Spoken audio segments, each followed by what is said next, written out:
rather legal. ठीक है. So we'll be doing res judicata आज का अपना wisdom Wednesday. So for all of you जो जुडिशरी गोल्ड ज्वाइन कर चुके हैं, hi guys. Every week this one extra class जो हम लोग करते हैं wisdom Wednesday, that is on general topic, whether you are preparing for judiciary or any other legal entrance exam, or if you are in law college also, or for general awareness of any person interested in law in general. Give me a hi if I'm audible and visible. Hi guys, audible हूँ, visible हूँ सबको. Hello.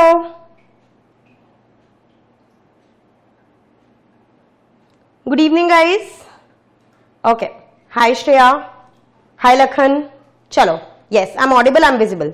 So आज का topic जैसा कि आप लोग जानते होंगे, इट्स रेस जुडिकाटा. बहुत इंपॉर्टेंट सीपीसी का टॉपिक. ऑब्वियसली ये टॉपिक ऐसा है नहीं जो हम 1-1.5 घंटे की क्लास में कंप्लीट कर लें, बट स्टिल की पॉइंट्स हम लोग कंप्लीट करते चलेंगे. आई होप एक बार एटलीस्ट जिंदगी में अपन ने ये देखा होगा, अगर लॉ कॉलेज पास भी किया है तो. ठीक है. सो जनरली अगर बेयर एक्ट है तो खोल लो, एग्जैक्ट लैंग्वेज से वर्ड्स मार्क करते जाना, नहीं तो एनीवे मैं बताने वाली हूं. Okay. So just concentrate, participate, and I'll keep seeing doubts in between, so don't panic अगर बीच में थोड़ा देर क्लास में मैं यहां पढ़ा रही हूं और डाउट्स नहीं देख रही हूं. Just try to be focused, because topic बहुत टेक्निकल है. ठीक है. I'll start with res judicata directly. Res judicata exactly है क्या? सो रेस जुडिकाटा का अगर अपन प्रिंसिपल देखें, बैकग्राउंड देखें कि रेस जुडिकाटा क्यों है, क्या है से पहले क्यों है देखते हैं. ठीक है. सो रेस जुडिकाटा का जो बैकग्राउंड है, दैट इज फॉर 2 रीजंस. एक है public policy. So this is basically a policy that litigation should come to end. Litigation का एक एंड होना चाहिए.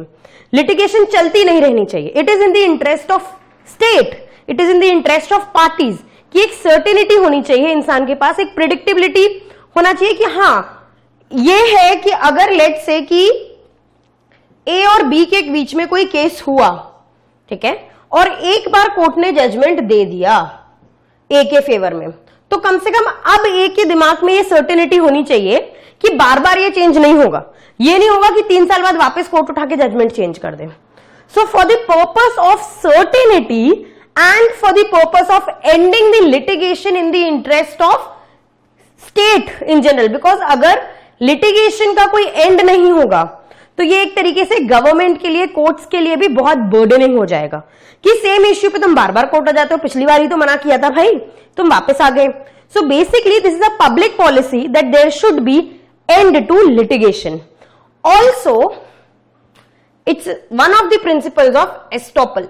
हम आगे देखेंगे कि एस्टॉपल कैसे है ये, but this is also because of estoppel कि एक बार कोर्ट ने जजमेंट दे दिया, तुम्हारी बात सुन ली, सामने वाले की बात सुन ली और एक बार बोल दिया. अब बार बार अगर आओगे तो जो पुरानी बात है कोर्ट की, that would act as an estoppel. ये इस प्रिंसिपल से भी निकलता है. So one reason why we have principle of res judicata is for the sake of public policy that there should be an end to litigation, there should be a certainty in society. Courts के interest में है कि litigation और cases unlimited चलते ना रहे. Similarly another reason is estoppel. Estoppel by record. Estoppel by record का मतलब होता है, एक तो होता है एस्टॉपल कि मैंने तुमको कुछ बोला था और इस कारण आई can not go back from it, considering आपको एस्टॉपल का मीनिंग पता है ऑब्वियसली. ठीक है. एक होता है एस्टॉपल बाय रिकॉर्ड कि इन रिकॉर्ड्स एक जजमेंट आ गया है, now we can not go back, come forward, go back, ये ड्रामा नहीं चलेगा. ठीक है. So these are the basic 2 reasons behind the entire theory और entire doctrine of res judicata. Okay. अब एक बार रेस जुडिकाटा एग्जैक्ट लैंग्वेज क्या है उसको पढ़ने से पहले हम कुछ मैग्जिम्स देख लेते हैं. The maxims again are basically the philosophy of res judicata. वापस से जो निकल रहा है वो यही निकल रहा है कि कौन सी लाइन से रेस जुडिकाटा आएगा.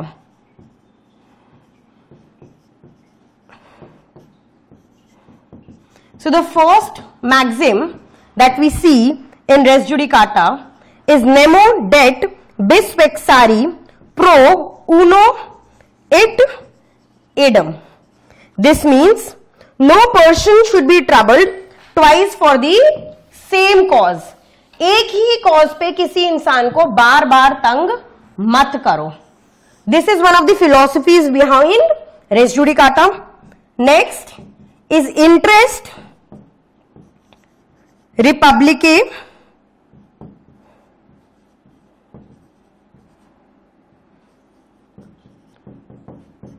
ut sit finicitium. ये काफी कुछ नाम से ही आपको समझ में आ जाएगा that it is in the interest of the state that there should be an end to litigation. ये तो इसी समझ में आ रहा है. It is in the interest of state that there should be end to litigation. Public interest में है कि litigation का end और litigation unlimited चलती ना रहे. ठीक है. Then we have exceptio res judicatae. ये तो नाम से ही पता चल रहा है. प्रीवियस जजमेंट, अगर किसी दो पार्टीज के बीच में एक बार जजमेंट आ गया तो that judgment will act as a bar to any further suit. आप वापस सूट नहीं कर सकते. ये प्रीवियस जजमेंट बार होगा. Exceptio res judicatae. इसके अलावा दो और हैं अपने पास.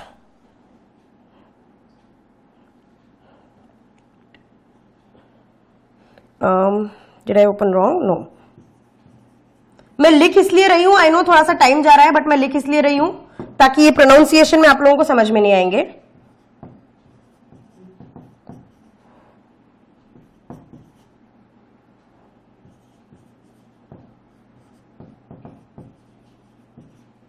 Race judicata pro veritate accipitur. इसका मतलब होता है a matter adjudged once is taken for truth. एक बार कह दिया ना मतलब कह दिया वाला हिसाब. ठीक है. That something that is once decided can not be raised question on again and again. Courts बार बार बैठ के यही नहीं करते रहेंगे कि आपके सेम मैटर पे बार बार सुने और बार बार डिसीजंस दें. ठीक है. Then the last one is nemo debet bis puniri pro उनो डेलिक्टो. ठीक है. ये वाला जो है लास्ट वाला, ये थोड़ा सा क्रिमिनल साइड का ज्यादा है, बट इसको सिविल में भी सेम प्रिंसिपल ही अप्लाई होता है. So this is basically that no person can be punished for the same thing twice. ठीक है. So these are basically the 5 maxims जिनके मीनिंग से द फिलॉसफी और the theory of res judicata comes up. Okay. अब हम चलते हैं res judicata पे. Hello guys, good evening those who are joining. मैं एक बार as it is bare act से आपको रेस जुडिकाटा एग्जैक्ट पढ़ के बता रही हूं. वैसे तो उसको एज इट इज पढ़ा बहुत लंबा चला जाएगा, but the way it starts, पहले स्टार्टिंग के वर्ड्स देखते हैं. So the best way to interpret bare act, specially when it comes to लंबे लंबे लॉन्ग वाले complicated sections, is to keep breaking it. है ना. तो सबसे पहली लाइन जो स्टार्ट होती है वो कैसे स्टार्ट होती है? वो स्टार्ट होती है दैट नो कोर्ट शैल. ठीक है. The way it starts is no court shall. No court shall मतलब ये मैंडेटरी है. ये ऑप्शन नहीं है कोर्ट के पास कि कोर्ट चाहे तो वापस सुन ले, चाहे तो नहीं सुने. नहीं. It's no court shall try any suit. कोई भी कोर्ट एक ऐसे सूट को ट्राई नहीं करेगा जिसमें कोई भी ऐसा इश्यू या मैटर क्वेश्चन में है जिसपे ऑलरेडी कोई दूसरा कोर्ट जजमेंट दे चुका है. To put it very simply, res judicata ये कहता है कि लेट्स से आज मेरी प्रॉब्लम हो रही है मेरे पड़ोसी से. सो लेट्स से मेरा नेबर है, कौन बनेगा भाई मेरा neighbour? So let's say my neighbour is Shakti. ठीक है. So we have property issue. हम लोग कोर्ट गए, भोपाल जेएमएफसी कोर्ट गए, सॉरी CJ1 सिविल कोर्ट. ठीक है.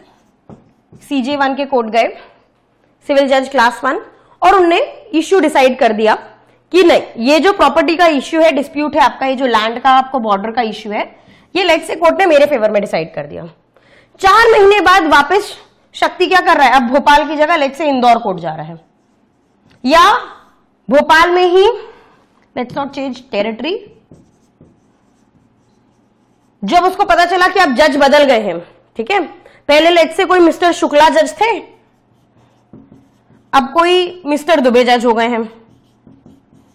सो व्हेन जज चेंज्ड, शक्ति सोचता है कि एक और बार जाने की कोशिश करता हूं, सो शक्ति वापस कोर्ट चला जाता है। This will not be allowed because of res judicata. ठीक है, अच्छा एक और चीज that we have to understand with res judicata is, generally when we say res judicata, impliedly हमारे दिमाग में सेक्शन 11 आ जाता है, which is actually not necessary. Res judicata is a principle, is a philosophy जो आपको और जगह भी मिल जाती है, और कई केसेस में जहां सेक्शन 11 अप्लाई नहीं होता वहां भी theory of res judicata apply की जा सकती है। Although no doubt section 11 is the most direct manifestation of res judicata.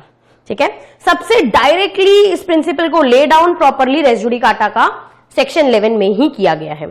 तो ये बेसिकली ये कहता है कि कोई भी कोर्ट, अब जो दूसरे कोर्ट में ये जा रहे हैं, ठीक है, लेट्स से ये दूसरे कोर्ट चले गए, अब दूसरे सिविल जज के पास चले गए, this court will be barred from listening to this case, no court shall take any suit जिसमें कोई भी मैटर जो है वो ऑलरेडी एक दूसरा कोर्ट डिसाइड कर चुका है। ठीक है, अब इसको अच्छे से एक एक वर्ड को समझते हैं, ये तो बेसिक हुआ अपना। So the way it starts is no court shall, मतलब इट इज मैंडेटरी। ठीक है, it's not on a discretion of court कि चलो कोई बात नहीं, पहले भले डिसाइड हुआ था, हम वापस सुनना चाहते हैं। नो, अगर रेस जुडिकाटा अप्लाई हो रहा है तो कोर्ट तुरंत अपना ज्यूरिसडिक्शन खो देता है। The court does not any more has jurisdiction to try that case. ठीक है, अच्छा क्या क्या रिक्वायरमेंट्स हैं, असेंशियल्स क्या क्या है रेस जुडिकाटा के अप्लाई होने के। So the first essential is title of the parties is same. दोनों ही केस में सेम टाइटल से आई हैं parties. Second requirement is parties same है। ठीक है, पहला केस अगर it was between me and Shakti and the second case is between me and Sankalp, then it won't be an issue. The parties in both the cases has to be same. ठीक है, between same parties या same parties में ही आ जाएगा वो parties जो इनके through आ रही हैं, like legal representative. What else do we require? Litigating under same title in a court competent to try. ठीक है, मैं बेयर एक्ट एग्जैक्टली तोड़ रही हूं।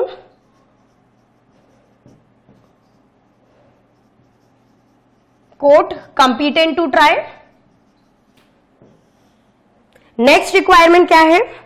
सो no court shall try any suit और issue in which matter directly and substantially in issue. So the matter was directly and substantially in issue. ठीक है, ये हमारा एक और रिक्वायरमेंट है, in which matter directly and substantially in issue in a former suit between same parties or parties under whom they are making the claim, litigating under same title भी लिख लिया अपन ने, in a competent court to try such subsequent suit or the suit in which such issue has been subsequently raised has been heard and finally decided. This is our last requirement. Heard and finally decided. और सबसे पहले क्या होना चाहिए? एक farmer suit होना चाहिए। So these are basically the essential requirements. इनके फुलफिल हो जाने पर सेक्शन 11 रेस जुडिकाटा लग जाएगा, और जो भी कोर्ट है, जो सब्सिक्वेंट कोर्ट है जिसमें अब केस फाइल हुआ है, it will lose its competence. Court की कॉम्पिटेंस चली जाती है, मतलब अब कोर्ट के पास राइट ही नहीं है कि वो सुन सके। ठीक है, parties can they waive it? No. अभी अपन आगे देखेंगे। So I will start with the title. Title क्या होता है? टाइटल समझने के लिए, पूरे ही पर्पस के लिए अपन एक बड़ा सा एग्जांपल लेते हैं और कुछ चीजों को समझते हैं। 2-3 टर्म्स हमें समझने पड़ेंगे। कॉज ऑफ एक्शन क्या होता है? सब्जेक्ट मैटर क्या होता है? टाइटल क्या होता है? ठीक है, सो यहां पे लेट्स से ए घर का ओनर है ठीक है, और बी ने ट्रेसपास किया है और ए बी पे केस कर रहा है. So the subject matter is house. Subject matter वो चीज है जिसके कारण केस हो रहा है. ठीक है, अयोध्या केस में the land was the subject matter, the property in dispute. ठीक है, what is cause of action? Cause of action is that right of yours which is breached. वो राइट तुम्हारा जो ब्रीच हुआ है. यहां पे तुम्हारा ओनरशिप का राइट जो है वो ब्रीच हो रहा है. योर राइट टू पोजेस, कि मेरे पोजेशन में होनी चाहिए, तुम ऐसे कैसे मुझसे बिना पूछे आ गए. एंड टाइटल, टाइटल वो है जिसके कारण तुमको राइट टू पोजेशन है. लेट्स से कि ये अगर घर का ओनर है तो हिज टाइटल इज ओनरशिप का.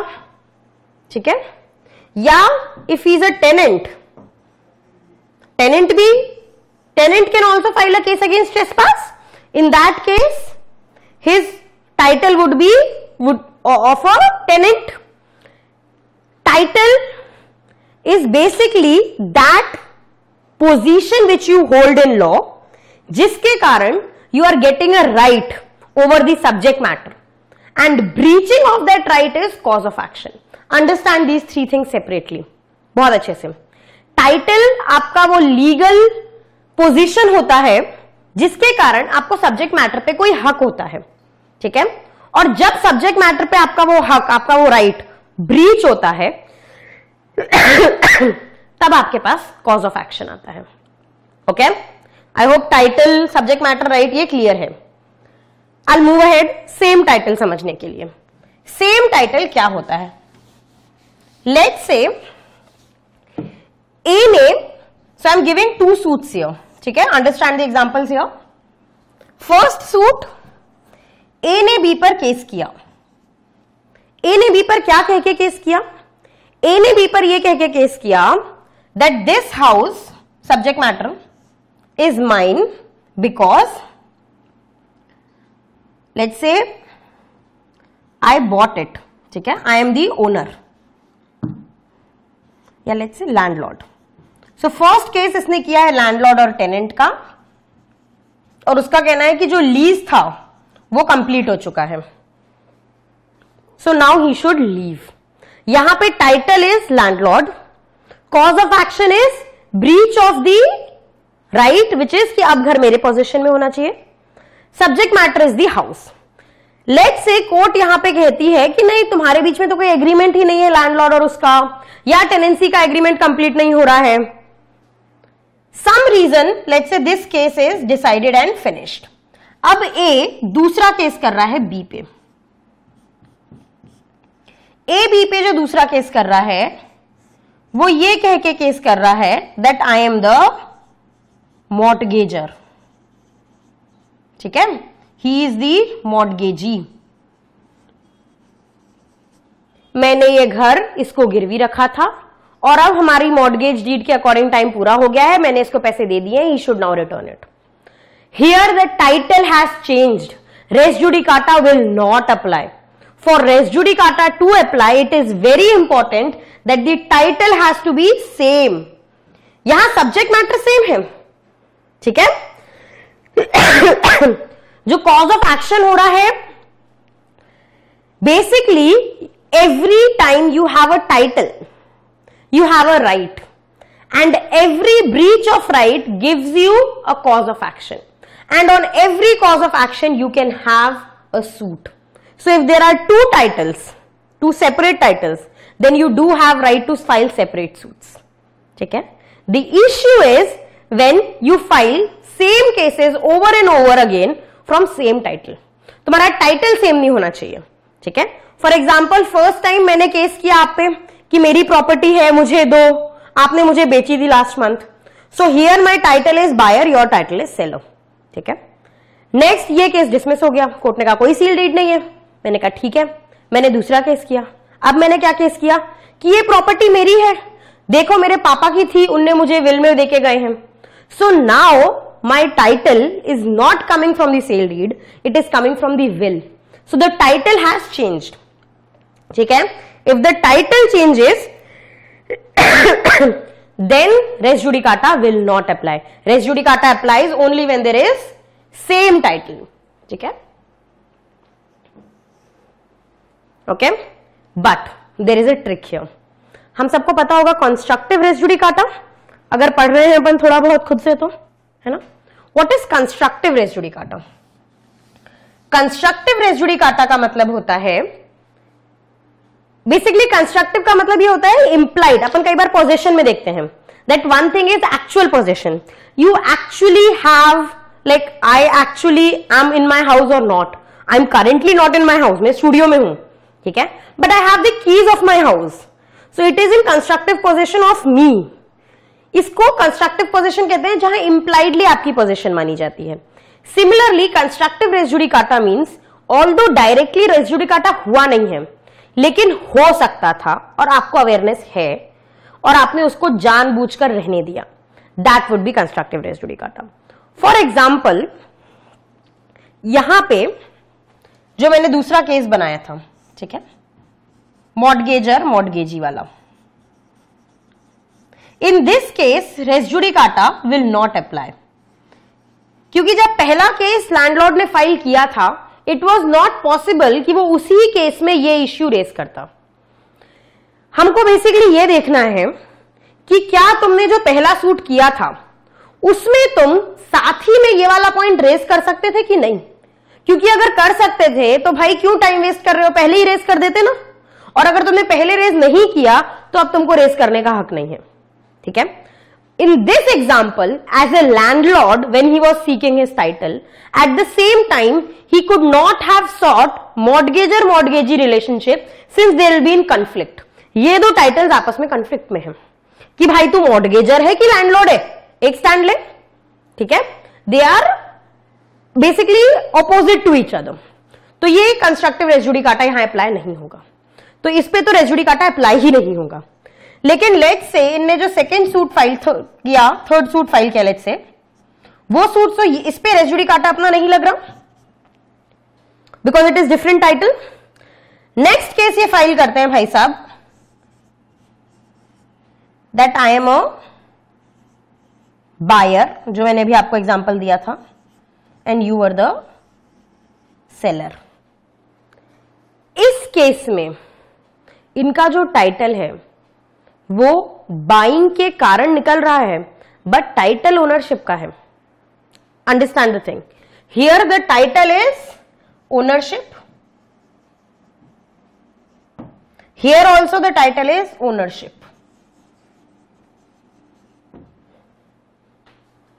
ठीक है। यहां पे तुम चाहते तो पहले वाले उसमें रेस कर सकते थे, तुमने नहीं किया। So even for title we will see कि क्या जो दूसरा टाइटल तुम कह रहे हो in subsequent suit, could that have been an issue in the first case or not, because if it could have been raised in the first case then you should have raised, otherwise legal interpretation, legal implication ये होता है कि हम उसको constructive res judicata में ले लेते हैं। okay, I'll move on to the word same parties. So we are clear with the same title क्या होता है। टाइटल का मीनिंग हमें समझ में आ गया है। टाइटल का मतलब कॉज ऑफ एक्शन या सब्जेक्ट मैटर से मत ले लेना।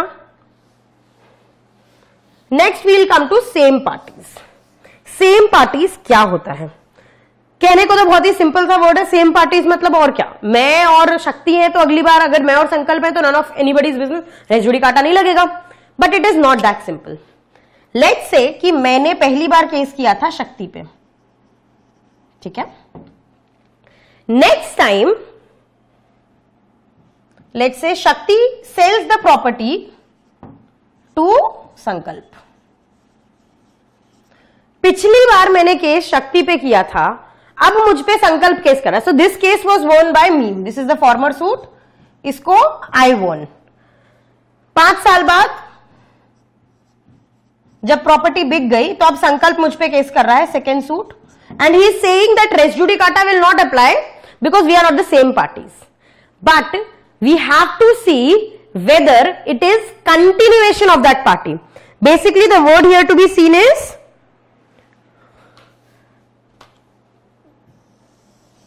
टाइटल जो आपने अपना डिराइव किया है, क्या ऐसे इंसान से डिराइव किया है who was the party to the former suit. This is our former suit, first suit. This is our second suit.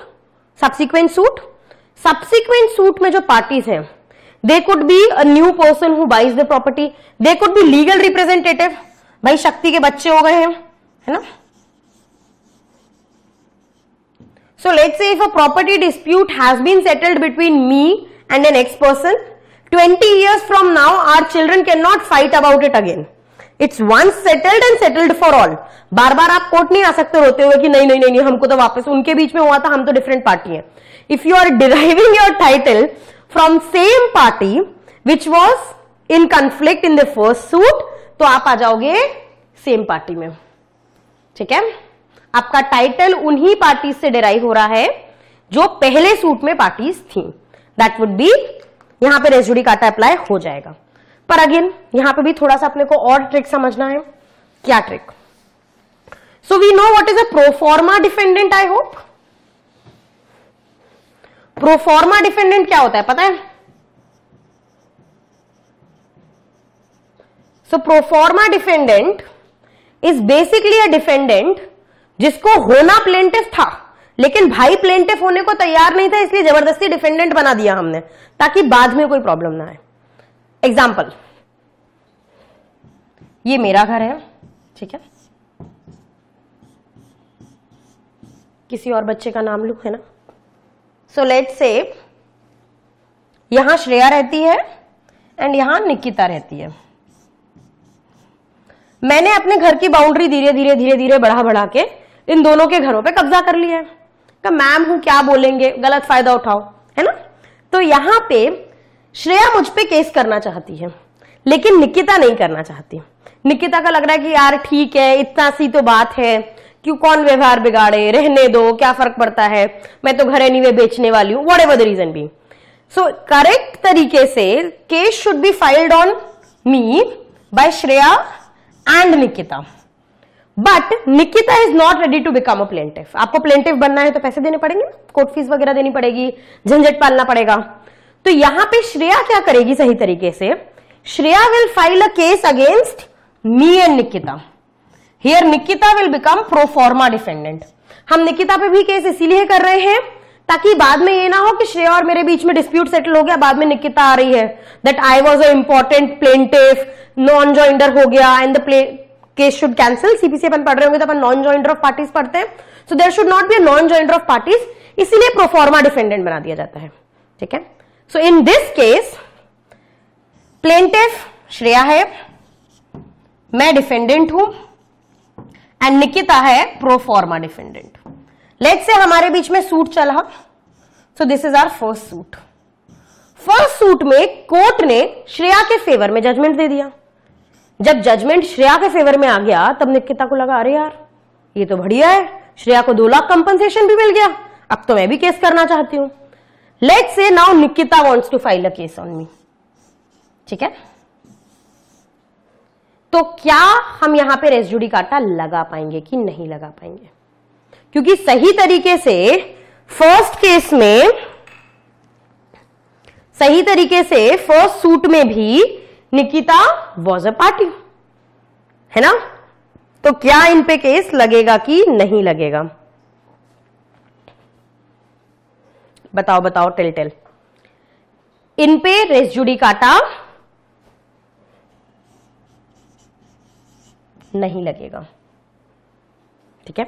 Nikita case कर सकती है अगर वो पहली बार प्रोफॉर्मा डिफेंडेंट थी, तो एक्चुअल में उसके और मेरे बीच के इश्यूज को कोई कोर्ट ने सुना या डिसाइड नहीं किया है. So there will not be application of res judicata here because the case was actually never between defendant. ठीक है. सो क्या को डिफेंडेंट्स पे रेस जुडिकाटा लगता है? नहीं लगता. ठीक है. क्या को प्लेंटिव्स पे रेस जुडिकाटा लगता है? फॉर एग्जाम्पल लेट्स से,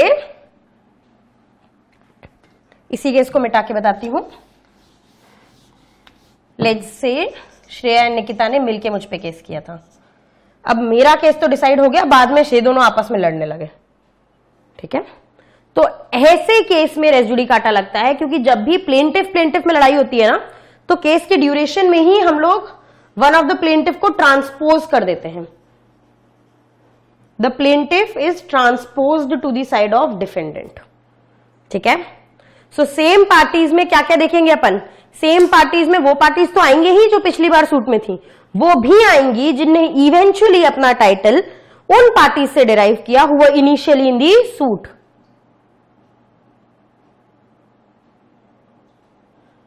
बच्चे cause of action being same is not good enough, no, parties should also be same. Were they same parties? No, on same cause of action different parties can file a case. Bhagyashree, बच्चे I am replying to you, I hope you understanding my point. Same cause of action पे if different parties are having a right, they all can file separate suits. There can be a joinder of suit, that is a different thing, but they all have right to file a separate case. So having same cause of action means same title probably, ठीक है, but having same parties is another requirement that also has to fulfill. So if out of same cause of action different parties are having right to file case, they all will file case. Bhagyashree, okay, आपका clear हो गया doubt, है ना? चलो, I'll move on to next point. Next क्या है अपना, party claiming through the same title भी हो गया, ठीक है। हाँ, इस वाले वर्ड को क्या कहते हैं, the one that I was saying, let's say मैंने केस किस पे किया था, मैंने शक्ति पे केस किया था, शक्ति ने प्रॉपर्टी बेच दी थी संकल्प को, है ना, मैंने शक्ति पे केस किया, शक्ति ने प्रॉपर्टी बेची संकल्प को, सो सेकेंड सूट इवन संकल्प can not file. This is litigating connection, इसको लिटिगेटिंग कनेक्शन कहते हैं, ठीक है, ये भी नहीं चलेगा। अब आते हैं अपनी अगली रिक्वायरमेंट पे, matter directly and substantially in issue.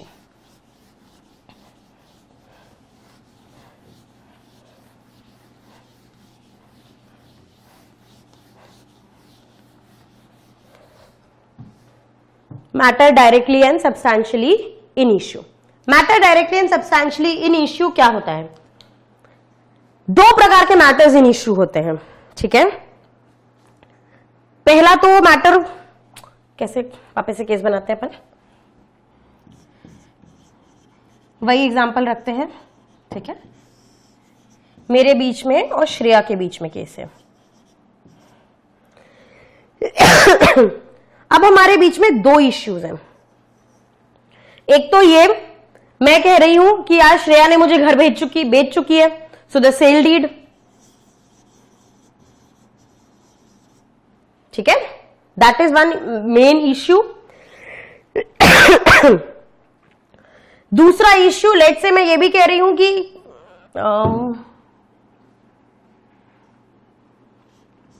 Payment हो चुका है, ठीक है, सो that is another issue.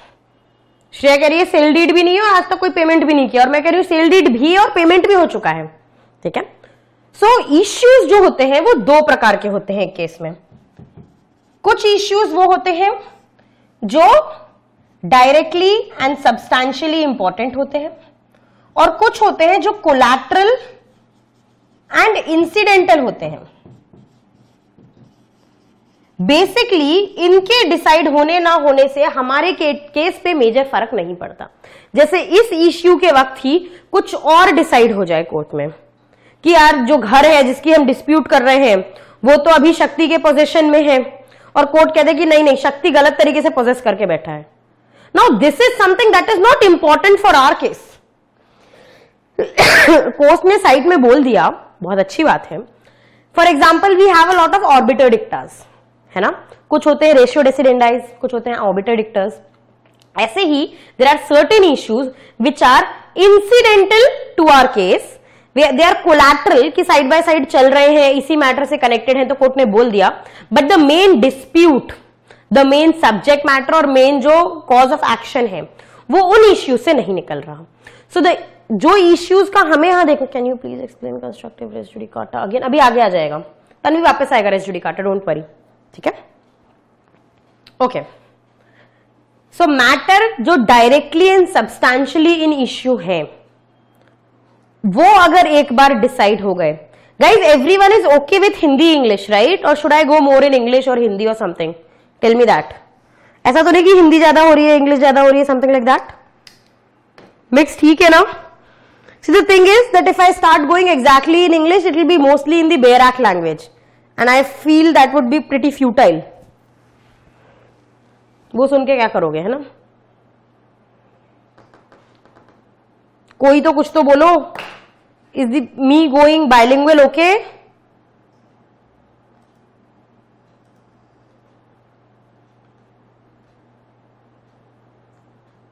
Mixed is fine.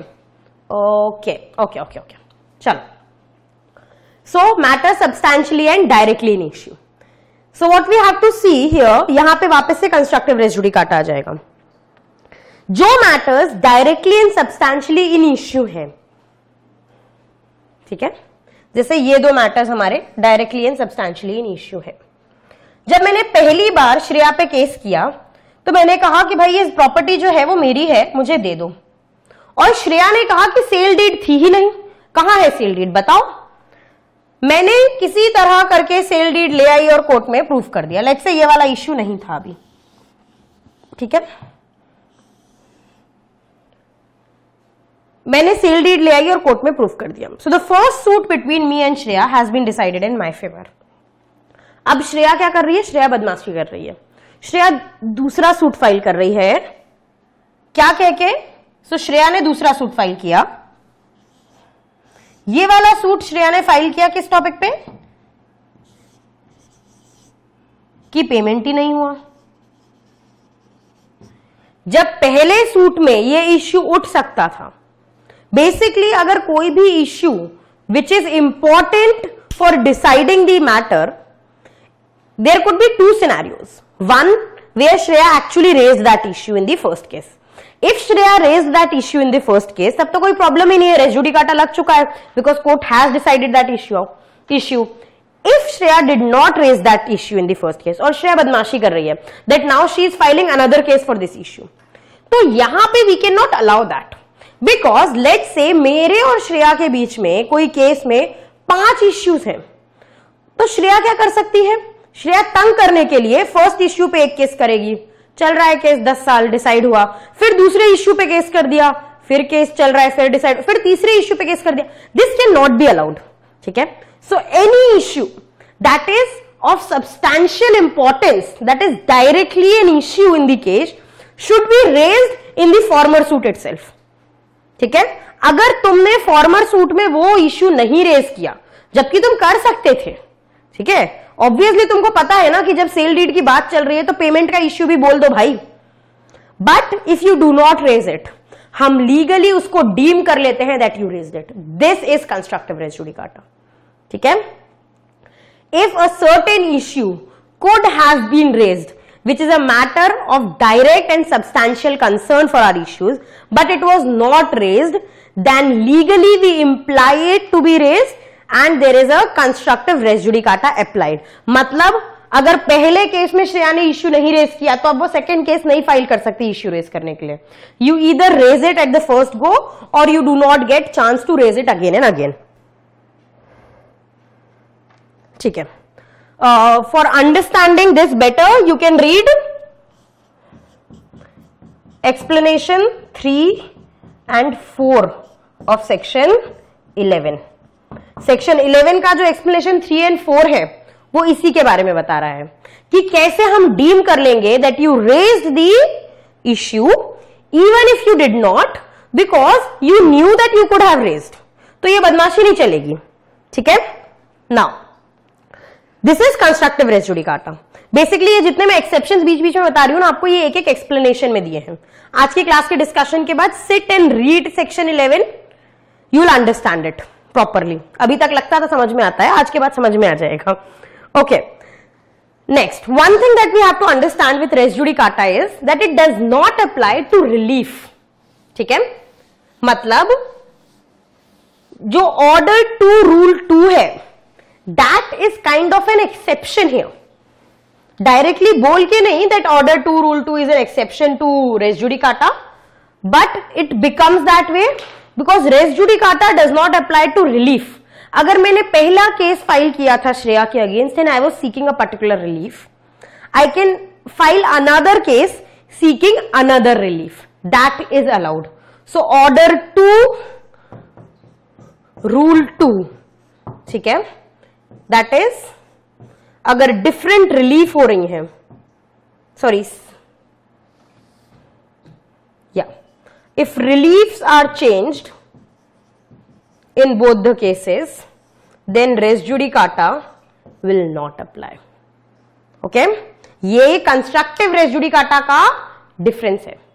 So constructive res judicata applies for issues raised, not for the reliefs. If there is a particular issue that you could have raised in the first suit but you did not raise, law will presume कि you raised. हम तुमको बार बार मौका नहीं देंगे case करने का. But if it is about relief, so there is certain relief that you could have raised in the first issue, in first suit, but you did not raise. You have right to come again for different reliefs. तुम different reliefs मांगने आ सकते हो. ठीक है, do not confuse much about it. जब अपन order 2 ढंग से पढ़ेंगे तो समझ में आ जाएगा. Just know it in general for now that constructive res judicata का जो अपना प्रिंसिपल है, it does not apply to order 2 rule 2, that is for reliefs. Okay,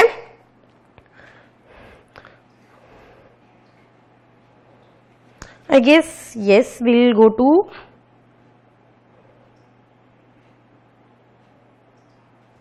एक एग्जाम्पल दे लेती हूं मैं अच्छा सा, है ना. अभी तक जितना हमने डिस्कस किया है उस पर एक थोड़ा सा बड़ा एग्जांपल दे देती हूँ. How much time do we have?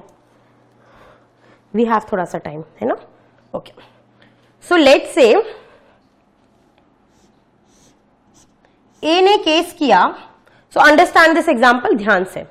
ठीक है, ए जो है वो लैंडलॉर्ड है, उसने केस किया है बी पे. बी जो है वो टेनेंट है. इसके साथ ही इन द सेम सूट इसने 2 और डिफेंडेंट्स रखे हैं, सी एंड डी. ये कौन है? ये सबलेट हुआ है इनको घर, मतलब इनने इनको रेंट पे रखा है. ठीक है, so this is the first suit. This is our first suit. Second suit में क्या हो रहा है देखो. So in the first suit the dispute was decided against B. B के खिलाफ जजमेंट आ गया. जब बी के खिलाफ जजमेंट आया तो बी भाई साहब गए अपील में. ठीक है, बी गया अपील में. अपील की बी ने अपील की ए के अगेंस्ट. ठीक है, और इस केस में जब ये अपील सुनी कोर्ट ने, तब कोर्ट ने कहा कि नहीं नहीं नहीं नहीं, बी की गलती नहीं है, यहां पे तो एक्चुअल पोजीशन सी और डी के पास है, सी और डी को पकड़ो. In this case, court said that C and D are supposed to be are in actual possession. ठीक है, कोर्ट ने ये कमेंट किया कि C and D are in actual possession. और कोर्ट ने ये वाले जजमेंट को जो B के खिलाफ आया था उसको रिपील कर दिया. अब यहां पे ए भाई साहब दूसरा सूट कर रहे हैं. अब ए ने केस किया डायरेक्ट सी और डी पर, और ए का क्या कहना है? Now A is saying that this issue is already decided and this issue can not be raised again because यहां पे रेस जुडिकाटा अप्लाई हो जाएगा. तो मेरा क्वेश्चन ये है कि क्या यहां पे C and D can again open this question और नॉट? आई होप एग्जाम्पल समझ में आ गया है. 2 मिनट सोच लो और आंसर दे दो मुझे. Order 2 Rule 2 is on reliefs. आगे आएगा लखन. लखन लखन क्लास के साथ रहे बेटा. एस्टॉपल और रेस जुडिकाटा का डिफरेंस सिमिलैरिटी सब बताऊंगी एंड में. ठीक है, रुक जा, एक एक करके ये पूरे कर लें अपन, फिर जाएंगे एस्टॉपल पे. ठीक है, एग्जाम्पल समझ लो. A landlord filed a case on B tenant and sub tenant C and D. In the first suit the judgment came against B. Sorry, B went for an appeal against this judgment and filed a case against A. Basically, appeal against A. In the appeal case, court said that C and D are in actual possession of the house and case does not stand against B. And so the appeal was dismissed in favor of B. Now, A is filing another suit against C and D and is saying that this issue is already decided by the court and इस issue पे res judicata लगेगा. So now this issue cannot be again opened by this court. क्या ये होगा? Is this issue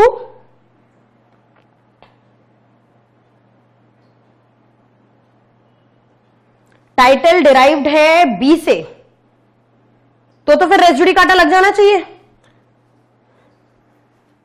title derived का तो अच्छा बच्चे, पहली चीज तो टाइटल डिराइव की बात नहीं आ रही है, इन सबका अपना अलग अलग टाइटल है। कौन था ये? श्रेया बेटा, सबका अपना अलग अलग टाइटल है, ठीक है। टाइटल अभी किसी से कोई डिराइव नहीं है, और अगर टाइटल बी से डिराइव्ड है तो ये केस ही नहीं फाइल हो सकता, क्योंकि ए और बी के बीच का डिस्प्यूट तो खत्म ही हो चुका है, सेम पार्टीज, ठीक है। Okay, so there are two things that we have to see here. यहां पे रेस जुडिकाटा नहीं लगेगा, ठीक है। दो पार्टीज समझो। पहली चीज, this suit had A as a plaintiff, B C D as a defendant, but in this suit only A and B were parties, C and D were not parties. So जब same parties नहीं थी, यहां पे parties A and B है, यहां पे party A C and D है, तो काय का रेस जुडिकाटा? रेस जुडिकाटा के लिए सबसे पहले तो सेम पार्टीज देखो भाई साहब, ठीक है। यहां तो पार्टी ही बदल दी, कहानी ही बदल दी, है ना। दूसरी चीज, matter directly and substantially in issue. यहां पे जो matter directly and substantially in issue है कि सी एंड डी पोजेशन में है कि नहीं, सी एंड डी को कंपनसेशन ए को देना है कि नहीं, ये मैटर डायरेक्टली यहां इश्यू में नहीं था। यहां पे मैटर जो मेन इश्यू में था वो बी और ए का था, वो तो कोर्ट ने यूं ही सी एंड डी पर बोल दिया। सी एंड डी पे सही तरीके से कोर्ट ने नहीं बोला है कि सी एंड डी की सुनी हो, भाई सी एंड डी पार्टीज हैं, ऐसा तो कुछ हुआ नहीं है। So there can not be res judicata since the former suit, इस सूट के लिए फॉर्मर सूट कौन सा है? ये है former suit. In former suit the parties were not same and the matter was not directly and substantially an issue. काय का res judicata? Okay, I hope this is clear. Res judicata नहीं apply होगा। Okay, I'll move to next point, that is competence of court.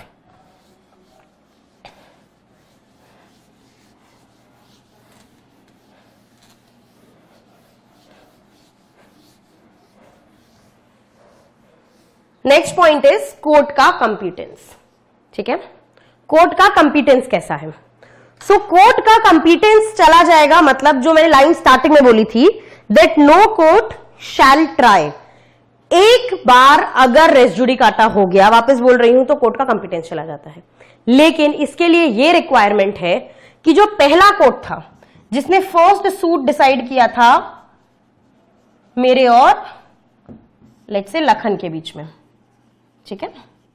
So let's से मेरे और लखन के बीच में जिस कोर्ट ने पहला सूट डिसाइड किया था, वो कोर्ट कंपीटेंट कोर्ट होना चाहिए। Because if the court was not competent, then Lakhan has right to go to competent court now. ऐसा नहीं कि मैं चली गई किसी भी कोर्ट से, Lakhan and my property dispute is in Bhopal, मैं गई मस्त, मेरे पहचान दुबई में बहुत है, मैं दुबई के कोर्ट से जजमेंट लेकर आ गई और अब कह रही हूं रेस जुडिकाटा लगेगा। ऐसा नहीं होता, ठीक है। The court which decided the former suit has to be a competent court, ठीक है। So this court has to be a competent court. क्या कंपीटेंस होनी चाहिए? लेट्स से मैं वापस से लखन पे केस कर दे रही हूं कुछ 2-4 साल बाद, तो हम ये देखेंगे whether the issues that are raised in this second case, क्या ये issues भी फर्स्ट कोर्ट डिसाइड करने के लिए कंपीटेंट था। If there are certain issues that are raised in second case which actually the first court was not competent to try, then res judicata apply नहीं होगा। Competence of the court in the former suit should be such that it was competent to try the second suit. बहुत ध्यान से समझो, जो first court है उसकी कंपीटेंस इतनी होनी चाहिए कि वो सेकेंड सूट को ट्राई कर सकता था, ओके। लेकिन यहां पे वापस से एक हल्का सा क्लिक है एक। So this is the general thing that is written in our section, but then we have explanation 8 to this. Explanation 8 क्या कहती है? एक्सप्लेनेशन 8 आपको बेसिकली, हम जब कंपीटेंस वर्ड यूज कर रहे हैं ना यहां पे, तो हम कंपीटेंस वर्ड को 2 पॉइंट से देखते हैं। एक देखते हैं हम पेक्यूनरी कंपीटेंस और एक हम देखते हैं सब्जेक्ट मैटर कंपीटेंस। 3 प्रकार की कंपीटेंस होती हैं अपनी, pecuniary, subject matter and territorial. So when we talk about competence of court here, we are talking about subject matter and pecuniary competence. We are not talking about territorial competence essentially. We are talking about subject matter and pecuniary competence. वो जो मैंने Dubai Bhopal वाला example दिया वो example सेक के लिए था, सही तरीके से कि हम pecuniary competence देखते हैं. So यहाँ पे एक जो इश्यू होता है वो ये होता है कि लेट से मेरे और लखन के बीच में जो इश्यू था वो एक हमारी कोई लैंड है, फार्म लैंड है, उसके लिए था. Now this farmland in 1960 was of let's say 5 lakh rupees या 2 लाख रुपीज, और कम कर दो अभी, ठीक है, ये 2 लाख का था. तो क्योंकि ये 2 लाख का था तब मैंने केस किया था काय में, मैंने सिविल जज क्लास 1 के पास चली गई थी जिनके पास पेक्यूनरी जुरिस्डिक्शन था. We all know that every civil जज हैज अ पेक्यूनरी जुरिस्डिक्शन, है ना. सो तब ये पेक्यूनरी जुरिस्डिक्शन 2 लाख तक का केस लेने का सिविल जज के पास था. अब हो गया है, सो दिस इज 1960 जब फर्स्ट सूट फाइल किया था. अब हो गया है 2020. 2020 मतलब क्या, 60 साल हो गए हैं. इन 60 years this property has became of 2 crore. ठीक है, जो प्रॉपर्टी 2 लाख की थी वो 2 करोड़ की हो गई है. और सीजेआई जो कोर्ट था जिसके पास हम गए थे उसकी तब कॉम्पिटेंस थी लेट से 3 लाख तक की केस लेने की. अब अगर थोड़ी बढ़ी भी है तो 30 लाख तक की हुई है. ठीक है, in 2020. Understand this carefully. So the first suit which was decided by civil जज क्लास 1, दैट सिविल जज had competence to try that suit, क्योंकि 2 लाख का केस उनको पेक्यूनरी जुरिस्डिक्शन था डिसाइड करने के लिए. बट हमें क्या देखना है, हमें ये देखना है whether he had the jurisdiction to try the subsequent suit or not. We have to see if the court which decided the former suit had the competence to decide the subsequent suit or not. And यहां problem ये है कि subsequent suit आते आते property की cost इतनी बढ़ गई है कि अब उनके पास नहीं है जुरिस्डिक्शन. तो यहां पे इसीलिए एक्सप्लेनेशन 8 में ये क्लियर किया गया है कि नहीं, हम ऐसा नहीं करेंगे. It is the general rule but we will have to see कि जो इश्यूज फॉर्मर सूट में आपने उठाए हैं वो इश्यूज अगर आप तब उठाते तो क्या वो कंपिटेंट होता. ठीक है, so we have to check that former court, the court that decided the former suit was competent to decide the subsequent suit or not. But we will see कि ये जो subsequent suit में आपने issues उठाए ना, ये अगर आप तब उठाते तो वो competent होता कि नहीं. ये issue अगर आप तब उठाते तो ये 2 करोड़ का ना होके 2 लाख का होता तो वो competent होता. So it will be a competent court. Although आज की तारीख में वो 2 करोड़ का मैटर सुनने के लिए competent नहीं है, लेकिन जो issue है जब तुम उठा सकते थे तब अगर तुमने उठाया होता तो वो competent था. This is important. ये समझ में आया तुम लोगों को? कंपिटेंस ऑफ फॉर्मर कोर्ट समझ में आई कि नहीं? ये इंपॉर्टेंट है समझने की. एक्सप्लेनेशन 8.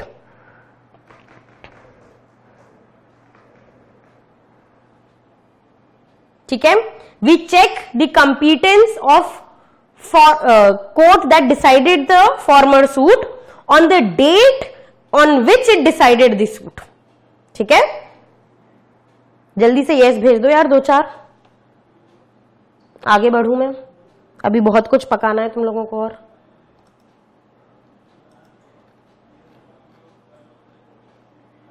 चलो आ गया. जिन लोगों के नाम के मैं एग्जांपल्स दे रही हूं उन लोगों को समझ में आ रहा है ना. Where is your chat gone? Okay, ठीक है. I'll move on to our next requirement, that is heard and finally decided. What do you mean by heard and finally decided? It is very simple. Heard मतलब दोनों parties को सुनने के बाद ही आप decide करेंगे. ठीक है, और दोनों पार्टीज को मेरिट्स ऑफ द केस पे सुना है. एक चीज होती है कि आपने टेक्निकलिटीज पे केस सुन लिया और एक चीज होती है केस को मेरिट्स पे सुना. ठीक है, so after listening to both the sides on the merits the case was finally decided. मतलब फाइनल जजमेंट आया है, पेंडिंग नहीं है. तो पेंडिंग होगा तो फिर सब जुडाइज आ जाएगा अपना, है ना, उसको कभी और डिस्कस करेंगे. So essentially it is important that both the parties were heard on the merits, they got chance to give their evidences and then the final judgment was given by the court. अब यहां पे heard and finally decided में आज तो अपन discuss नहीं कर पाएंगे, जब अपनी प्रॉपर क्लास लगेगी रेस जुडिकाटा की तब डिस्कस करेंगे, but there are certain situations जो हमको कंसिडर करनी होती है when it comes to heard and finally decided. अगर खुद पढ़ो तो इनका ध्यान देना, जैसे कि what would happen in ex parte decree. Ex parte decree में हम क्या बोलेंगे, were both the parties heard और नॉट.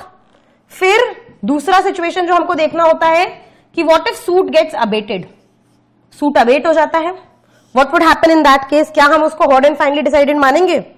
सिमिलरली अगर जजमेंट जो दिया कोर्ट ने वो नॉन स्पीकिंग है, नॉन स्पीकिंग जजमेंट का मतलब पता है ना, रीजंस के बिना दे दिया कोर्ट ने, नॉन स्पीकिंग ऑर्डर है, तब क्या हम उसको डिसाइडेड मानेंगे. फोर्थ हमें देखना होता है कंसेंट डिक्री क्या है. कंसेंट डिक्री में कोर्ट ने तो जजमेंट दिया नहीं है, तो क्या कंसेंट डिक्री को हम हर्ड एंड फाइनली डिसाइडेड मानेंगे. फिर एक चीज जो बहुत इंपॉर्टेंट होती है वो अपील होती है. First appeal, second appeal. Heard and finally decided में जब अपन क्लास चलाएंगे अपन अच्छे से, तब अपन ये पॉइंट्स भी देखेंगे. अगर खुद से पढ़ो तो इन पे सोचने की मीनवाइल कोशिश करना. ठीक है, I will move on to other points for now. So tell me, हमारी रिक्वायरमेंट्स तो सारी पूरी हो गई हैं, मैं इनको मिटा दे रही हूं. Now there are certain questions you should be able to answer and think on when you think of res judicata. As I said, res judicata is directly given in section 11 but it is not restricted to section 11. ठीक है, so tell me, क्या res judicata is it applicable on arbitration proceedings or not? Will it be applicable to arbitration proceedings, yes or no? Tell me. So now we will be answering few questions, है ना. res judicata on arbitration proceedings, क्या arbitration proceedings में res judicata applicable है या नहीं. Yes और no, कुछ तो लिख लो.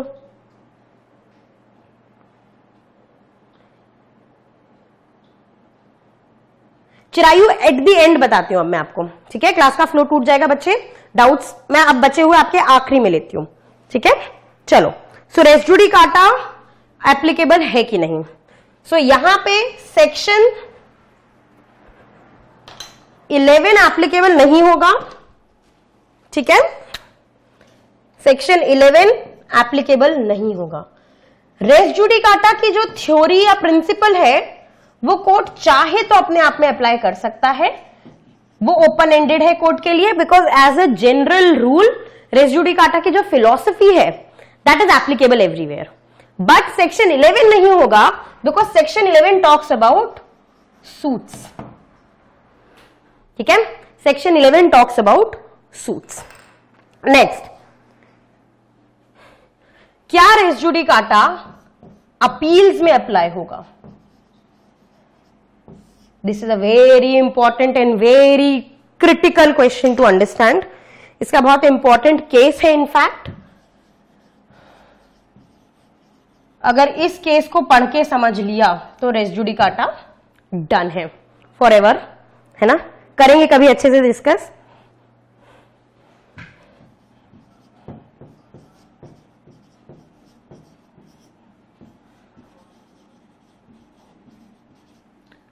शिवदान सिंह वर्सेस दरियाओं कंवर 1966 का केस है. यहां पे क्या हो रहा है, अपन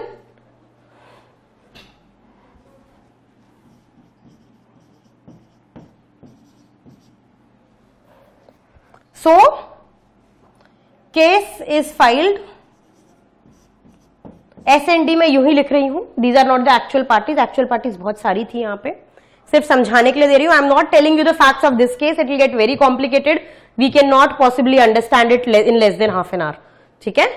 So I will not discuss this case specifically. मैं इस केस का जो जजमेंट है, जो क्रक्स पार्ट है, अपना लीगल वाला पार्ट, सिर्फ वो डिस्कस कर रही हूं अभी. सो let's say A and B रखती हूं ताकि तुम लोग फालतू में इसको एक्चुअल में पार्टीज ना समझ लो. सो ए एंड बी के बीच में सूट हुआ. ठीक है, सूट डिसाइड हो गया. लेट्स से बी अपील में चले गए. ठीक है, सो जब बी अपील में गए and there are two situations. So one thing is, let's say this appeal is decided. So this is first appeal. This is first appeal. So the first appeal जब decide हो गई, अब वापस let's say कि इसमें ए के against आया, अब ए जो है सेकेंड अपील करना चाहता है, ठीक है, वी हैव सेकेंड अपील का प्रोविजन। तो क्या ये अलाउड होगा? हाँ अलाउड होगा, because appeal is considered as continuation of the suit, ठीक है। Any kind of appeal is considered as continuation of the initial suit. So this is continuation of this suit, this is continuation of this suit. There is no question of res judicata. Res judicata question तब आता है जब इस appeal को decide होने के बाद, let's say ये अपील जो आई वो यहां पे जजमेंट आया था लेट्स से ए के फेवर में, ठीक है। So A was the happy person, A के फेवर में जजमेंट आया था, बी के अपोज में आया था। सो बी भाई साहब गए अपील में, जब अपील का डिसीजन आया तो वापस से बी के अगेंस्ट आ गया, ठीक है, बी वापस से सैड है। अब बी क्या चाह रहा है?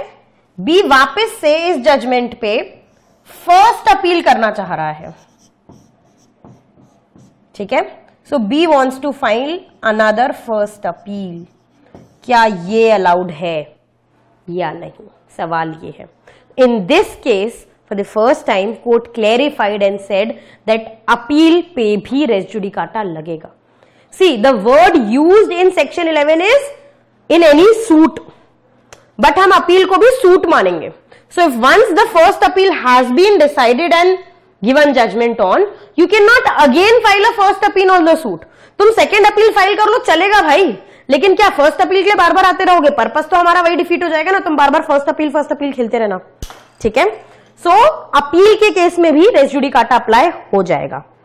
Now one more interesting thing that we have to understand in case of appeal is, as I said that any kind of appeal is actually continuation of the former suit. तो यहां होता क्या है, let's say ए और B के बीच में case हुआ। जब ए और बी के बीच में केस हुआ and the case came to a conclusion, it ended, the suit proceedings ended. तो प्रिंसिपल क्या लगेगा? अगर साइमल्टेनियसली वापस किसी ने केस किया इसी इश्यू पे, इसी मैटर पे, the principle will be res judicata. But once the appeal begin, now case is open, it is a pending matter. यहां पे अगर इस केस के पेंडिंग में, इस अपील की पेंडिंग में, जजमेंट आने से पहले एक और अपील ए साइमल्टेनियसली फाइल कर दे, तो हम रेस सब्जुडाइज लगाएंगे, because now the case is pending, ठीक है। हाँ, अगर केस का अपील का जजमेंट आ जाए और फिर एक और अपील फाइल हो जाए, वही फर्स्ट अपील, तो हम रेस जुडिकाटा लगाएंगे। So appeal is actually a continuation of the former suit, and when appeal is pending, if another suit is simultaneously filed, it won't be res judicata, it will be res sub judice. Res sub judice is in pending suits के case में, ठीक है। इतना basic पता होगा race सब्जुडाइज का, है ना। I think we are done with the appeal ka point. We have more points to discuss, of course. As I said in starting only, क्या रेस जुडिकाटा को वेव किया जा सकता है? Can res judicata be waived? Yes or no? Let's say case हुआ, मैंने निकिता पे case किया, निकिता ने कोर्ट में रेस जुडिकाटा प्रूफ किया that this issue has already been decided between us. क्या बार बार आ जाते हो, ठीक है। So first of all, when I filed a case against Nikita, Nikita proved res judicata in court, but now Nikita is saying कि ठीक है, रेस जुडिकाटा मैंने प्रूव कर दिया है, पर मुझे कोई प्रॉब्लम नहीं है, वापस केस चला लो, मेरे को पता है मैं ही जीतूंगी, ठीक है। Understand this thing. So party proved res judicata, but they want to waive res judicata and they want to say कि मुझे कोई प्रॉब्लम नहीं है, चला लो केस, मेरे को कोई प्रॉब्लम नहीं है, मैं तो वापस जीतूंगी, देखना, फुल कॉन्फिडेंस में Nikita. Court will still not entertain the case, because res judicata is not a discretion of party. Court वहां पागल नहीं है कि अगर मेरे को और निकिता को प्रॉब्लम नहीं है तो बार बार केस सुनता रहेगा। Simple as that, right. So res judicata is not optional. If it is once proved, if it is once known to court, it can not be waived. The only way how res judicata can be waived, so appeals के case में res judicata है कि नहीं है?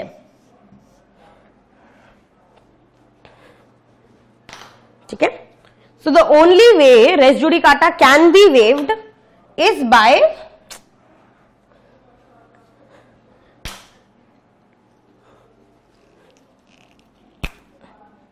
Is by not proving it.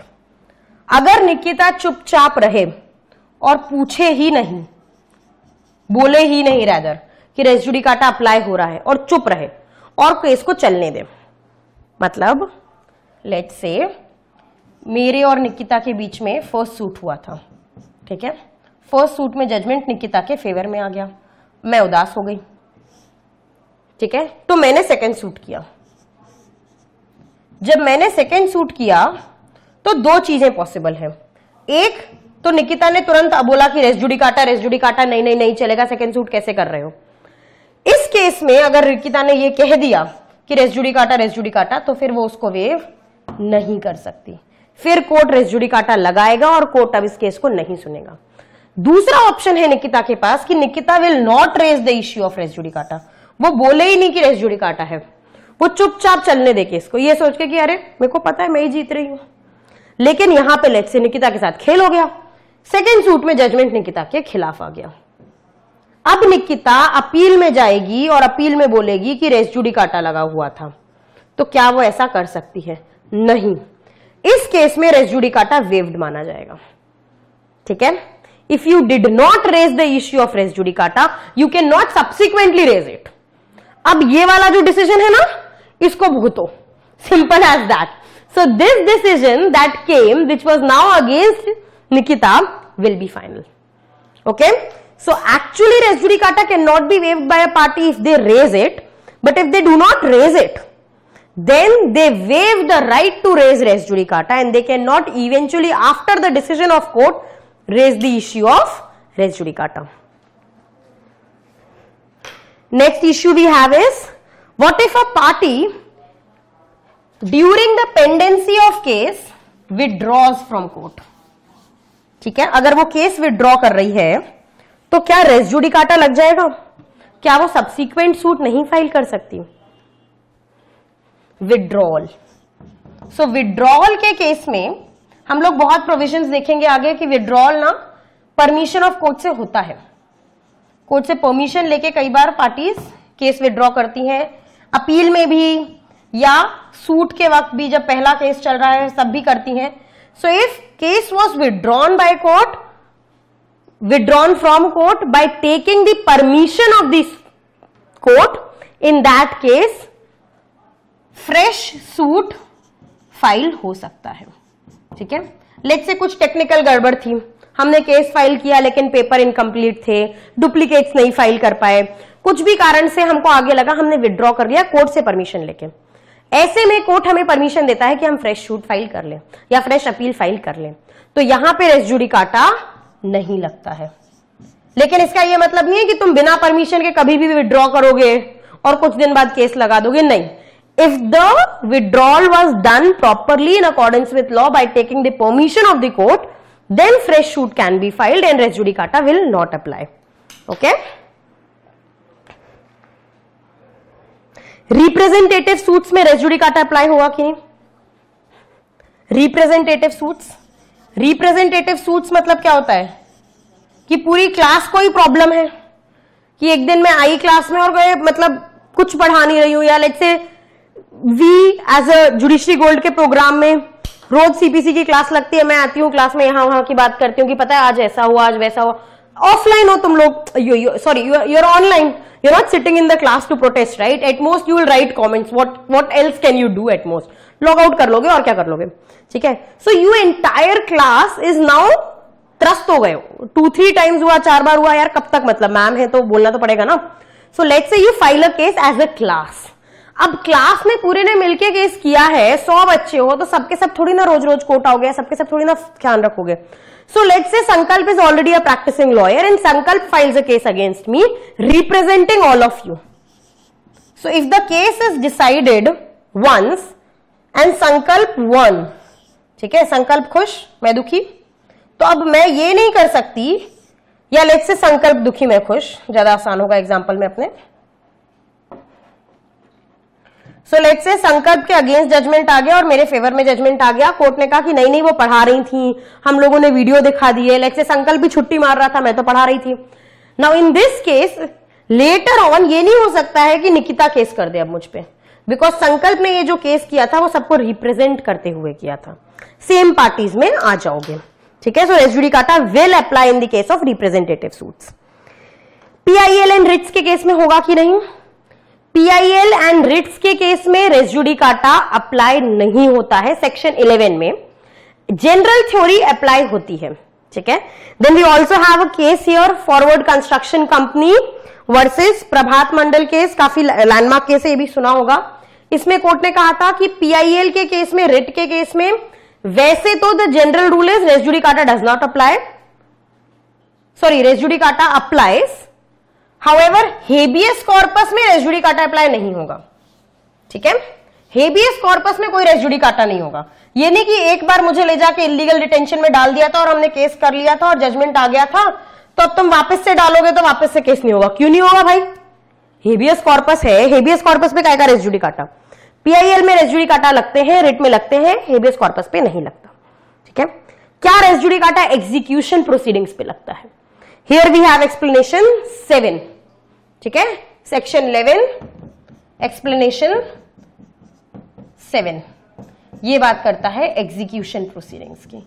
So execution proceedings basically क्या हो रहा है, लेट्स से मेरे और निकिता के बीच में केस हुआ, कोर्ट ने जजमेंट दे दिया निकिता के फेवर में, मुझे अपनी प्रॉपर्टी दे देनी है निकिता को। Once court decides the judgment, once court decides basically and gives the decree, Nikita will go to executing court, ठीक है। जरूरी नहीं है जिस कोर्ट ने जजमेंट दिया है वही कोर्ट एग्जीक्यूट कराए, एग्जीक्यूटिंग कोर्ट वही, वो भी हो सकता है, कोई और भी हो सकता है। जब एग्जीक्यूटिंग कोर्ट के पास निकिता जाएगी एग्जीक्यूशन कराने, so there are certain issues that an executing court decides. I am judgment debtor here, तो वो मेरी भी कुछ बातें सुनेंगे, ठीक है, निकिता की कुछ बातें सुनेंगे। निकिता कह रही है 25% इंटरेस्ट, मैं कह रही हूं नहीं भाई 12%, पिछले कोर्ट ने 12% कहा था, व्हाटएवर।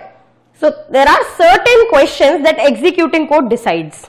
ये सिर्फ एक एग्जांपल था, विल सी। एग्जीक्यूटिंग कोर्ट कुछ क्वेश्चंस को डिसाइड करना होता है, ऑर्डर 21 में हम देखेंगे।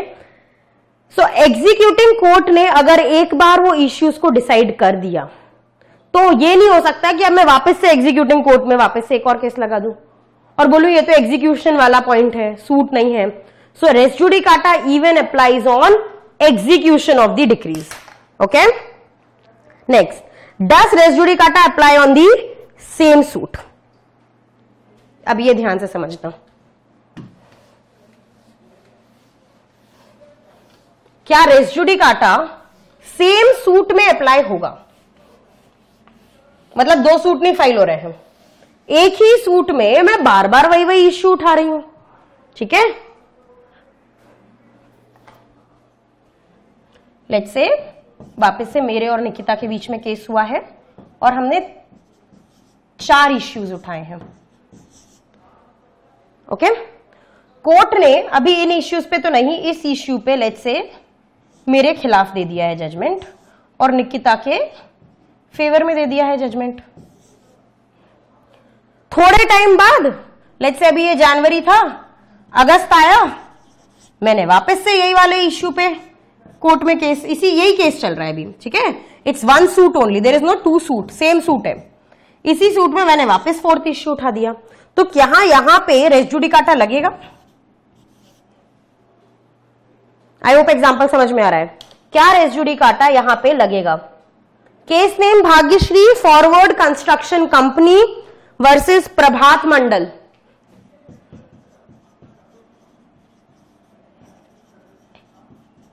ये तो कॉलेज में पढ़ा होगा बच्चे, company versus Prabhat Mandal case. इसमें कहा था कि हेबियस कॉर्पस पे रेस जुडिकाटा नहीं लगता, ठीक है, okay. Coming back to this, same suit में जब एक इश्यू पहले डिसाइड हो चुका है तो क्या उसको वापस रेस कर सकते हैं, या सेम सूट में इश्यूज पे वापस रेस करने में रेस जुडिकाटा लग सकता है? यहां पे बहुत बारीकी से हमको इश्यूज को 2 में डिवाइड करना है। The issues will be divided in 2। किस प्रकार का इश्यू है? या तो इश्यू हो सकता है मेरिट्स पे बेस्ड, ठीक है, जो केस का सब्सटैंशियल पॉइंट है, या इश्यू हो सकता है प्रोसीजरल। ठीक है, मेरिट्स पे बेस्ड इश्यू है, मतलब निकिता रोज रोज मेरे घर में ट्रेस पास करती है ना, या रोज रात को गाने बजाती है। बेसिक टॉर्ट का केस है। ठीक है, टॉर्ट सिविल नेचर का केस है, सीपीसी में ही जाएगा, सेक्शन 9 में दिया हुआ है अपने। हमने यहां पे कहा कि जो निकिता है रोज रात को गाने बजाती है, न्यूसेंस कर रखा है। निकिता कह रही है नहीं नहीं ऐसा कुछ नहीं है, ये वो जो भी केस चल रहा है, केस पेंडिंग है। एक तो होता है मेरिट्स और दूसरा होता है लिमिटेशन। लेट से निकिता एक पॉइंट ये भी कह रही है कि 30 साल से कर रही हूं, राइट बाय प्रिस्क्रिप्शन। सो यहां पे कुछ इश्यूज हमारे होते हैं प्रोसीजरल जैसे लिमिटेशन के, और कुछ इश्यूज होते हैं मेरिट के। जो मेरिट्स वाले इश्यू होते हैं वो कई बार कोर्ट के पेंडेंसी के वक्त भी टेम्पररली डिसाइड कर दिए जाते हैं। ठीक है, लाइक कोर्ट ने अभी कह दिया है निकिता को कि देखो जब तक जजमेंट नहीं आ रहा है फाइनल, तब तक टेम्पररी इंजंक्शन है, कम से कम तब तक चुप रहो, या कम से कम तब तक इसके घर में मत आओ। हम डिसाइड करते हैं कि ये प्रॉपर्टी तुम्हारी है कि प्रवालिनी की है। Meanwhile you are not allowed to use this property. ठीक है, there could be a temporary injunction. So in cases में रेस जुडिकाटा अप्लाई नहीं होता। मतलब अगर कुछ टाइम बाद सर्कमस्टांसेस चेंज हो जाएं तो Nikita can again raise this issue in the case. If an issue which has been decided by the court in this case, in this suit only, is such that it is on merits of the case, because merits जो है वो अभी final decide नहीं हुए हैं, case चल रहा है ना, फाइनल डिसीजन नहीं हुआ है। ठीक है, heard and finally decided वो वाला point merits of the cases पे नहीं अप्लाई हो रहा है, परमानेंट डिसीजन अभी नहीं आया है। मीनवाइल अगर कोर्ट ने टेम्पररी डिसीजन दिया भी था और सर्कमस्टेंसेस चेंज हो जाते हैं, मुझे लगता है तो मैं वापस कोर्ट में वो मुद्दा उठा सकती हूं, रेस जुडिकाटा नहीं लगेगा। लेकिन अगर कोई प्रोसीजरल पॉइंट है लाइक लिमिटेशन और ज्यूरिसडिक्शन, जिसको कोर्ट ने एक बार डिसाइड कर दिया फाइनली, लाइक हमारा फर्स्ट इश्यू ज्यूरिसडिक्शन था। ठीक है, मेरा कहना था या निकिता का कहना था कि आपके पास ज्यूरिसडिक्शन नहीं है, और कोर्ट ने एक बार इसको डिसाइड कर दिया कि ज्यूरिसडिक्शन है, मेरे फेवर में बोल दिया कि ये सही ज्यूरिसडिक्शन में आई है, तो अब इस इश्यू को वापस से निकिता नहीं उठा पाएगी। So the procedural issues like limitation, jurisdiction, once they are decided in the suit, they can not be raised again in the same suit, there will be res judicata. However merits वाले issues which are not permanently yet decided, permanent decision तो final decree के साथ आएगा, which are decided for temporarily, those issues with a change in circumstances and facts can be raised again in the same suit and there won't be any res judicata. ठीक है, now last जो आप लोगों को समझना था और मुझे भी बताना था, let me just a second. Yes, बहुत सारे पॉइंट्स हैं तो मैं इसे लिख के लाई हूं अच्छे से, है ना। Estoppel, so this is our last point, we are concluding res judicata here. Estoppel and res judicata का कंपैरिजन देखते हैं। So the philosophy and the points behind res judicata and estoppel are kind of same. इतना तो अपने को समझ में आ गया। रेस जुडिकाटा में भी हो वही रहा है कि जब एक बार डिसाइड कर दिया, तुम एक बार कोर्ट में अपनी बातें बता चुके हो, court has once heard you and has decided finally, you can not go back from that. In fact court can not go back from that. It is basically estoppel by record. Once a court established by law having proper competent jurisdiction has heard you and given the decision, again the court cannot go back from its decision. क्योंकि जिस party के favour में first decision आया था उसके साथ तो नाइंसाफी हो रही है ना। सो दिस इज बेसिकली एस्टॉपल का सेम। सो यहां पे it is estoppel by record, मैंने आपको बता दिया। अनदर थिंग, डिफरेंस बता रही हूं मैं, ठीक है। So estoppel and res judicata.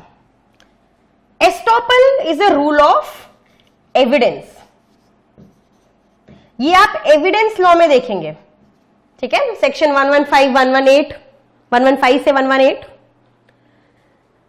Race judicata is a rule of procedure, ये आपको क्रिमिनल में भी मिलेगा, सेक्शन 300 सीआरपीसी या section 20 sub section article 20 of constitution obviously, है ना। तो यहां पे रेस जुडिकाटा एक प्रोसीजरल रूल है कि ये प्रोसीजर में है कि एक बार अगर हमने कर लिया तो अब हम वापस नहीं सुनेंगे आपकी। Estoppel is a rule of evidence. तुम एस्टॉपल को एविडेंस की तरह प्रूव करते हो कि आपने ये कहा था, इस कारण मैंने ये किया है, तो अब ये एविडेंस है आपके खिलाफ। So that is one of the differences between estoppel and res judicata. Next, res judicata applies on the court and takes away its competence, कि अब जो कोर्ट है वो ये कर ही नहीं सकता, वो केस सुन ही नहीं सकता। However estoppel is binding on parties, वो कोर्ट की कॉम्पिटेंस को नहीं इफेक्ट करता, वो पार्टीज को बोलता है कि अब तुम अपनी बात से पीछे नहीं हट सकते।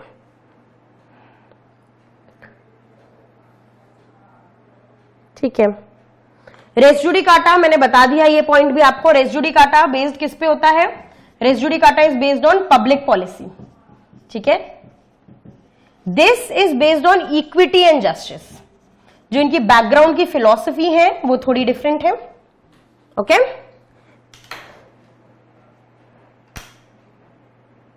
आई think that is it. Are there any doubts guys?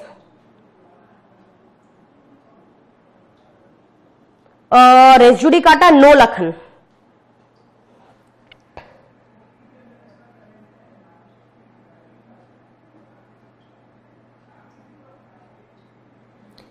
एक चीज और जो समझ सकते हो आप यहां पे, वो ये है that res judicata is basically saying कि parties can not raise same things again and again. आप सेम कंटेंशंस बार बार मत लाओ, this is res judicata. Estoppel however is कि ऑपोजिट बात मत बोलो, जो बात पहले कही थी अब उससे मुकरो मत, this is estoppel. So that is another difference I guess. इसके अलावा तो I don't think there is any much difference.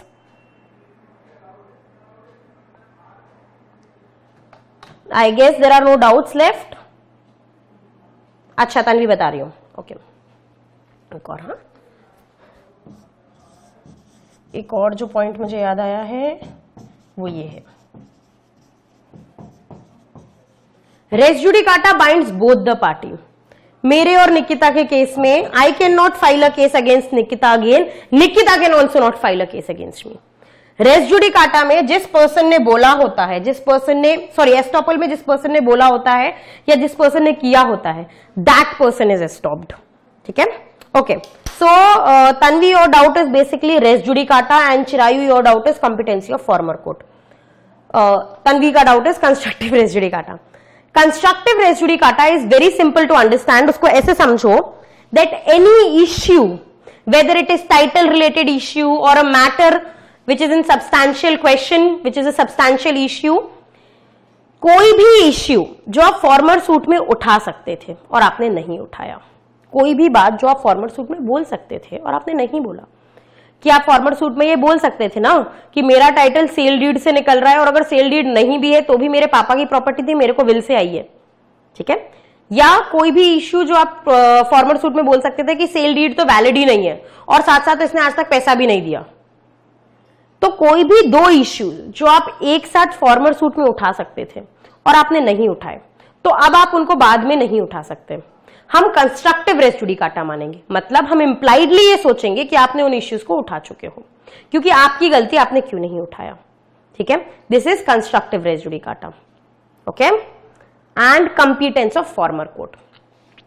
कंपीटेंस of former court basically यहां पे बेटा Chirayu, the requirement is that the substantial suit, sorry subsequent suit, जो second suit file हुआ है उस सूट को डिसाइड करने का कंपीटेंस फॉर्मर कोर्ट के पास होना चाहिए। क्योंकि अगर फॉर्मर कोर्ट जो था वो सबसीक्वेंट सूट को डिसाइड नहीं कर सकता था तो बेचारी पार्टी क्या करती, उसको दूसरा सूट फाइल करना पड़ा ना। लेट्स से श्रेया ने मुझ पे जो पहला सूट फाइल किया था, श्रेया ने फाइल किया मुझ पे पहला सूट, इसने जो मुझ पे केस फाइल किया था, लेट्स से वो था, श्रेया और मेरे को हटा देते हैं, let me make a different case. Wife ने अपने हस्बैंड पे केस किया डोमेस्टिक वायलेंस का। ठीक है, जब इसने डोमेस्टिक वायलेंस का केस किया तो जिस कोर्ट में किया वो कोर्ट कंपीटेंट ही नहीं है कि वो डाइवोर्स का मैटर सुने।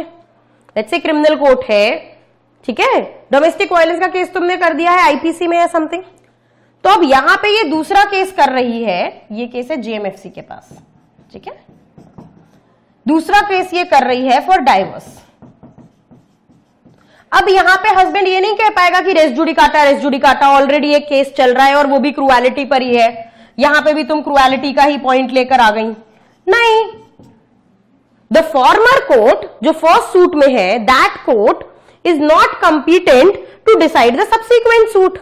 We have to make sure that the former court is competent to decide the subsequent suit, but former court is competent to decide the subsequent suit on the date when the former suit was filed। क्योंकि time के साथ court की पेक्यूलरी jurisdiction बदल सकती है, तो इस चीज का फायदा नहीं उठाना है। No Bhagyashree, that is what I said, order to rule 2। Constructive res judicata reliefs पे नहीं लगता है, हम ऑर्डर टू रूल 2 पढ़ेंगे। अभी बस इतना जान लो कि वो एक्सेप्शन है। आई होप आप लोगों के डाउट्स क्लियर हो चुके हैं। आज का विजडम वेडनेसडे थोड़ा बड़ा हो गया। For those who are not yet a part of our program for Judiciary Gold, you can at least subscribe our channel and stay informed. Do like and share the video, and you can enroll, obviously contact us to know more details about the other programs that we offer or to attend live classes। एवं court of limited jurisdiction का मतलब क्या होता है? हर court का एक jurisdiction fixed होता है कि जेएमएफसी है, जुडिशियल मजिस्ट्रेट फर्स्ट में, सिविल में लेते हैं, सॉरी, सिविल जज क्लास 1 है, तो ये कितने तक, कितना पेक्यूनरी लिमिट का केस ले सकता है? ये केस ले सकता है 5 लाख तक का। सो ये कोर्ट है लिमिटेड ज्यूरिसडिक्शन का, 50 लाख का केस नहीं ले सकता। ओके गाइज, आई होप आप लोगों के डाउट्स क्लियर हो गए हैं। Thank you.